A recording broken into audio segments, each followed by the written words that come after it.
George Soros is funding Facebook's fact-checkers. 12-year-old boy plants a bomb at a German Christmas market, and a Japanese startup introduces a virtual female companion for lonely men. SkyWatchTV for Monday, December 19th, 2016. I'm Derek Gilbert. First up, the Russian ambassador to Turkey was assassinated Monday in front of a stunned crowd at a photo exhibit in Turkey's capital city, Ankara. Ambassador Andrei Karlov was giving a speech at an exhibit sponsored by the Russian embassy when a man wearing a suit fired at least 8 shots, according to a photographer for the Associated Press. The gunman reportedly shouted, "Don't forget Aleppo, don't forget Syria," in Turkish, also shouted Allahu Akbar. Witnesses said he did not appear to be a native Arabic speaker, but did speak good Turkish. There were 3 other people injured in the attack. Police later shot and killed the gunman. There were unconfirmed reports as of Monday afternoon that the assassin was an off-duty police officer.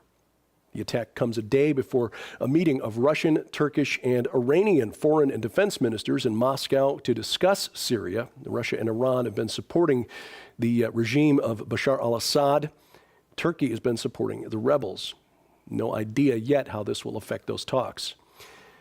Here at home, in a last-ditch effort to keep Donald Trump out of the White House, thousands of people urging the Electoral College, which is meeting today as we record this, to block the president-elect during today's vote. The pressure on electors is greater than it has ever been during previous election cycles, but the Director of National Intelligence did not give in to requests from Democratic electors to give them a briefing on the secret evidence the CIA says has convinced them that Russia was behind interference in the election on November 8th. Of course, they haven't said exactly how Russia interfered in the election. The voting machines weren't connected to the internet, and the recount in Wisconsin actually turned up more votes for Donald Trump. The recount in Michigan was stopped, but not before it came out that more than a third of the precincts in Detroit, which is heavily Democratic, showed more votes than registered voters. So again, it appears that the only impact that the leaks, not a hack, but leaks, there's a difference, of Democratic emails, regardless of who put them out there into the public domain, was disclosing to the American public unethical and possibly illegal, in terms of the private email server that Hillary Clinton used while she was Secretary of State, was doing the kind of investigative reporting that America's major media is supposed to do. Again, serving as watchdogs against our elected officials on behalf of us, the American public. In other words, the Democrats are just upset that somebody caught them out. In Israel, the defense force there destroyed a Hamas outpost after taking fire from Gaza. Shots fired at IDF troops near the southern part of the Gaza-Israel border Monday morning. The IDF responded by using tanks to shell a Hamas military post, destroying it. A 12-year-old boy in Germany was arrested by police there for planting 2 bombs at the Christmas market in the town of Ludwigshafen. This incident occurred November 26th. The police picked up the boy after he left a backpack with a homemade bomb of gunpowder surrounded by nails and screws. Thankfully, it failed to explode. He tried again on December 5th with a bomb near the city hall there. The boy is from Iraq. At the age of 12, he's now the youngest ever accused of a terror-related crime in Europe. And breaking news this Monday afternoon as we record this, there are reports now that an 18-wheeler has smashed into a Christmas market in Berlin, the area described as being as busy as Times Square. Reports are at least 9 dead in that attack, but no word yet on the attacker, who is reportedly still at large as we record this. We'll have more on this on our Tuesday report. A girl who became famous for tweeting updates from Aleppo has been evacuated from that war-torn city, according to medical officials in Syria. 7-year-old Bana Alabed has been posting messages from rebel-held East Aleppo since September with the help of her mother. She's gained 332,000 followers on Twitter since signing on, including Harry Potter author J.K. Rowling and members of the major media who have picked up her story. Now, I've been holding off on talking about this because something didn't seem right, but I didn't want to be wrong on this story and then have something terrible happen to this young lady. She now is reportedly has been taken to safety. But something seems a little odd here, that in war-ravaged East Aleppo, that somebody could get steady enough internet service to tweet regularly enough to build up a following of 300,000 followers. I mean, I'm not saying that this is a bogus account, but we live in a part of America that's so peaceful that a lot of people around here don't bother locking doors. And yet, where I live, we don't have good enough internet service for me to stream video to the internet. So I'm just wondering how that works in Aleppo. We have seen fake information coming out about the Syrian civil war in the past. The so-called Gay Girl in Damascus blog, which attracted a wide following around the world, until it was disclosed that the so-called gay girl in Damascus, who was writing about the bigotry and the hatred she faced as a homosexual in a predominantly Muslim country, living under the thumb of the Assad regime, was actually an American guy named Tom McMaster, who was living in Edinburgh, Scotland. So when a story like Bona's turns up on the web and is trumpeted by the major media unquestioningly, I'm just a little skeptical. I'd like independent confirmation. We just need to remember, while we're being gentle as doves, to be as wise as serpents. And the media, remember, is just as much of a battleground as the actual streets in places like Aleppo. Meanwhile, there are children who are being used as property in other parts of the world, and their stories aren't being told nearly as often or as widely as Bana Alabed's. We reported on this particular story, in fact, a year ago here on SkyWatchTV. The practice of using boys as property in Afghanistan. You might remember the story, American soldiers being ordered by superiors to ignore the cries of young boys who were being used as sex slaves by our Afghan allies. This is a practice that is culturally approved of in Afghanistan. It's called bacha bazi. My pronunciation, I'm sure, is wrong, but roughly translates into English as boy play. Basically, it's institutionalized pedophilia. The French press agency reporting on this, and the sad thing is, it isn't the Taliban who's using young boys for sexual gratification. It is our allies. The Taliban is actually exploiting bacha bazi as a doorway to launch deadly insider attacks against the police forces in Afghanistan that we're partnering with to drive the Taliban out. Apparently, in Afghan culture, young boys dressed up effeminately are a mark of social status. The more you collect, the higher you rank in society. Ironically, it makes you more masculine to have a bunch of effeminate young boys follow you around. And apparently the worst practitioners of this are the police forces, who we are partnered with in Afghanistan. Police officers compete with one another to kidnap and own the most beautiful young boys. And for some of these boys, the only way out of their nightmare of sex slavery is to cut a deal with somebody in the Taliban, get them access into police headquarters, barracks, get them access to weapons, in exchange for getting their freedom. And again, these police in Afghanistan using boys as property, those are our allies there. Coming up, a suggestion for an inclusive December party. An Institute of Higher Learning here in the United States suggests holding an end of the fiscal year party. That's more inclusive. That and more straight ahead on SkyWatch TV. Coming exclusively from SkyWatch TV for a very limited time starting December 6, 2016. When you purchase the new 3-book special investigative research collection, Abaddon Ascending, Final Fire, and The Sheerith Imperative from SkyWatchTV.com, you'll receive the largest giveaway in SkyWatch TV history. An unprecedented value of over $400 in free books, DVDs, audio files, and the never-before-released data DVD library from Dr. Michael Lake on The Sheerith Imperative, which includes 56 Christian classic works on PDF. All 28 episodes in Dr. Michael Lake's Understanding the Kingdom audio series. The latest version of Eastward for Windows.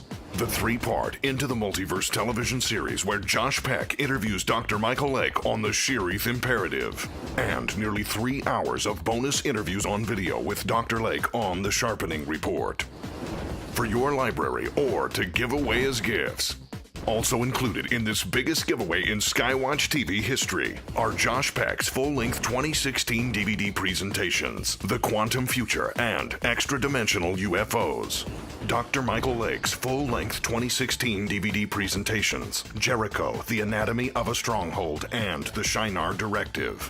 The new 5-part SkyWatch TV special investigative report on the books, Abaddon Ascending, Final Fire, and The Sheerith Imperative.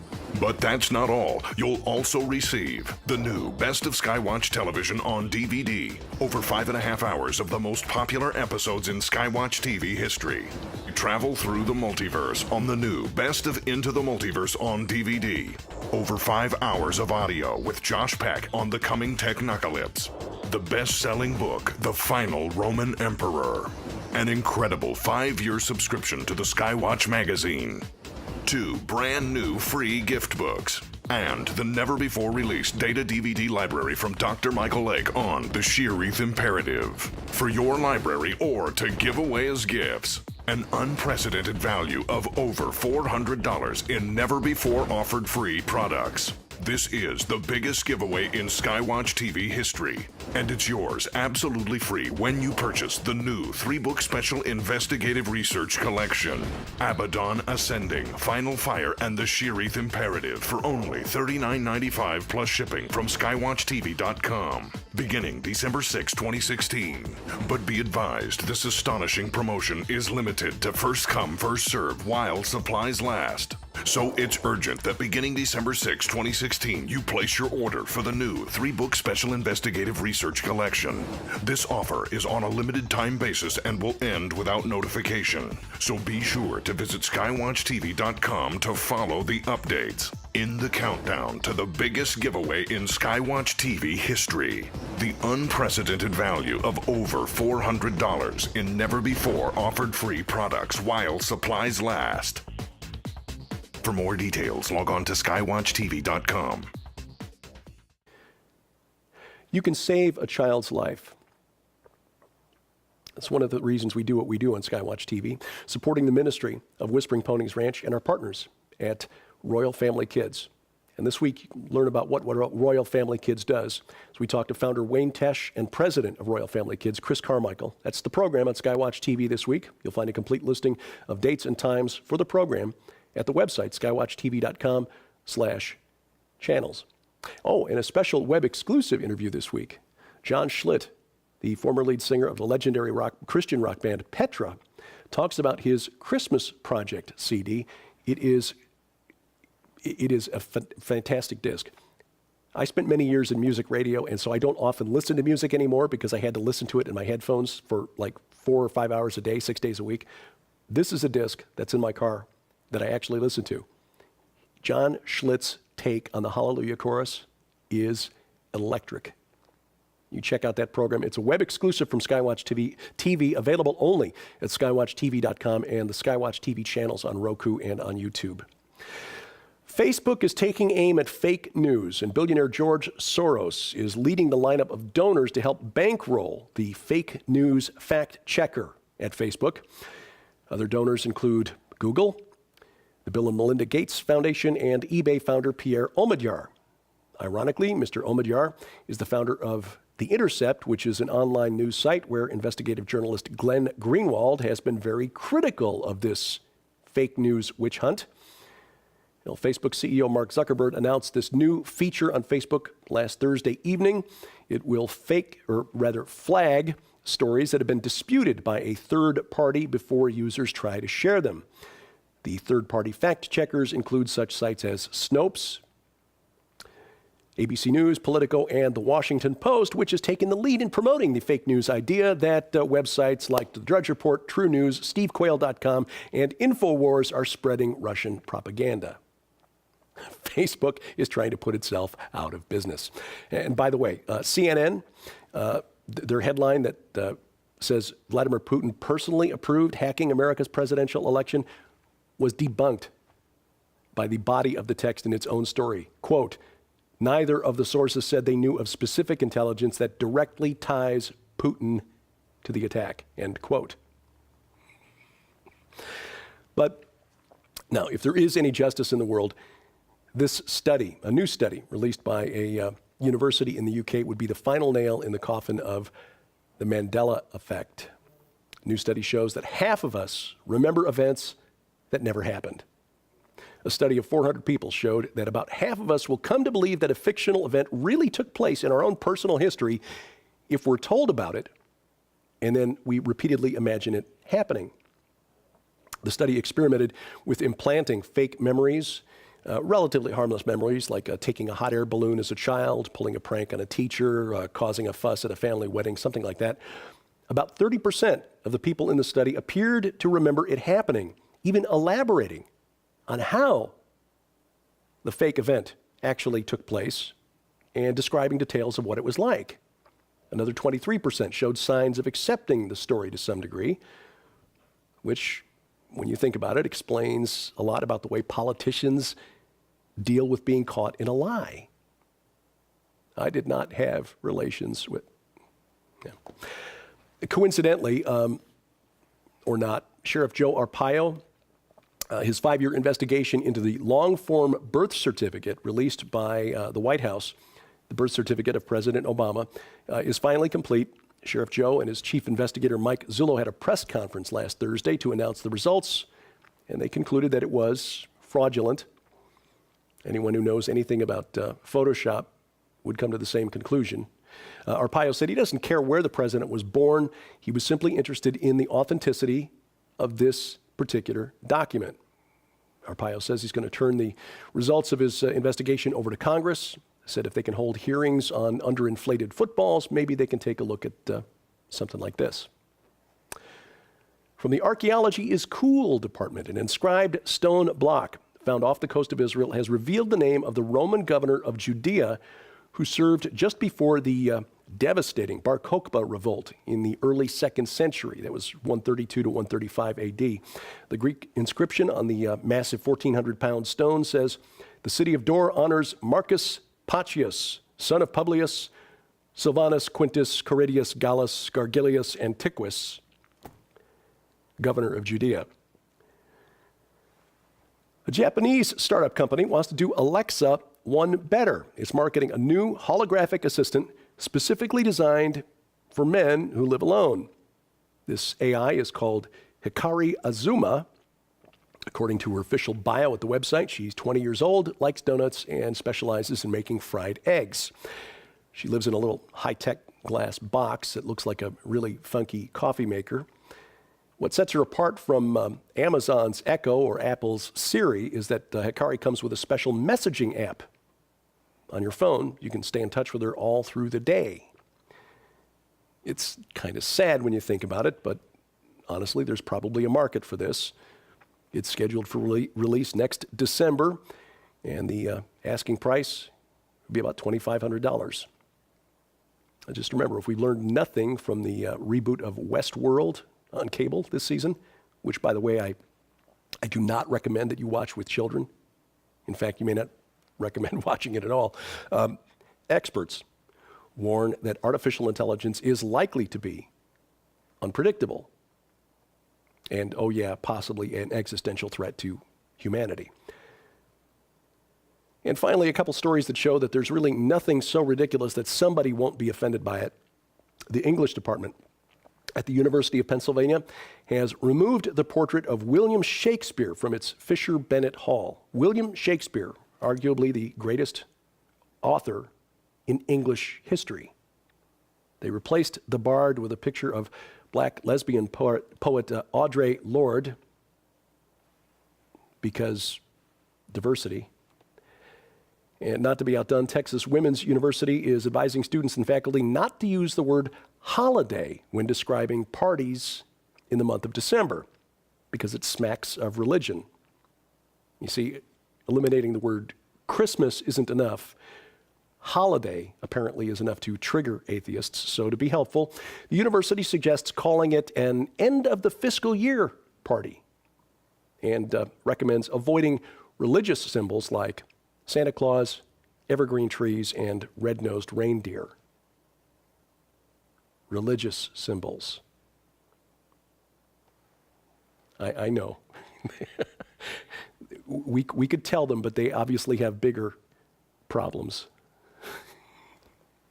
You'll find us on the web at skywatchtv.com. Links to all of our social media sites are there as well. You'll find me on the internet at derekpgilbert.com.